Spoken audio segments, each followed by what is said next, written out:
Eh bien les amis, aujourd'hui l'on se capte pour une nouvelle note d'information du côté de la Côte d'Ivoire où nous avons l'ancien président ivoirien Laurent Gbagbo qui a décidé à se joindre à l'AES. En effet, lors d'une récente interview télévisée, l'ex-président ivoirien Laurent Gbagbo a livré une analyse percutante sur la rivalité croissante entre la communauté économique des États de l'Afrique de l'Ouest en abrégé CEDEAO et l'Alliance des États du Sahel en abrégé AES, connu pour son combat acharné contre le néocolonialisme français. Selon l'ancien chef d'État ivoirien, la CEDEAO, bien qu'historiquement influente, n'a pas réussi à résoudre les crises majeures dans la sous-région, notamment le problème sécuritaire et la montée en puissance du terrorisme. Il fustige une institution devenue à ses yeux un instrument de propagande au service des puissances occidentales, principalement la France. Laurent Gbagbo appelle à un questionnement profond sur la véritable nature et le projet de la CEDEAO.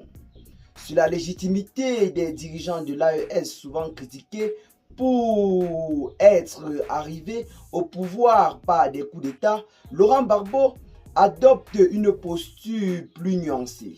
Il évoque l'existence des bons et des mauvais coups d'État dans la sous-région, rappelant les abus de certains chefs d'État africains qui, bien que sous couvert des principes constitutionnels, cherchent à modifier la constitution pour se maintenir au pouvoir, comme cela a été le cas tout récemment dans son pays, la Côte d'Ivoire, avec le chef de l'État actuel, Alassane Dramane Ouattara, qui a modifié la constitution pour briguer un troisième mandat.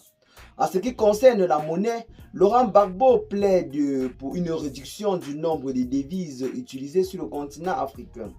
Une réforme qu'il considère cruciale pour l'indépendance économique de l'Afrique.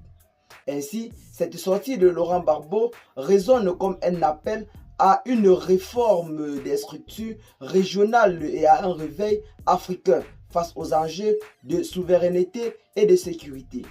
Eh bien les amis, c'est là en quelque sorte l'intervention très profonde de l'ancien dirigeant ivoirien Laurent Gbagbo sur les réseaux sociaux. Celui-ci n'est pas passé par 4 chemins pour réaffirmer son attachement au bloc de l'AES, qu'il considère comme étant un bloc révolutionnaire du côté de l'Afrique.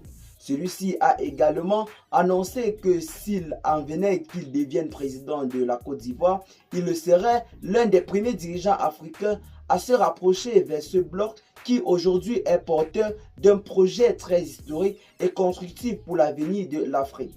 Nous ne saurons donc terminer cette vidéo en tant que panafricain sans lancer en quelque sorte tous nos encouragements à ce bloc qui aujourd'hui fait véritablement la fierté de la souveraineté africaine. Bravo au général Assimi Goïta, au général Tchani ainsi qu'au capitaine Ibrahim Traoré pour tout le travail abattu en ce qui concerne la renaissance du panafricanisme ainsi que le triomphe de la souveraineté africaine. Qu'est-ce que vous en pensez de cette intervention de l'ancien président ivoirien Laurent Gbagbo? Partagez massivement la vidéo, vos amis, si vous l'avez notamment trouvée intéressante. Abonnez-vous à la chaîne, ce n'est pas encore fait. Et à très bientôt les gars pour de nouvelles notes d'informations. Ciao.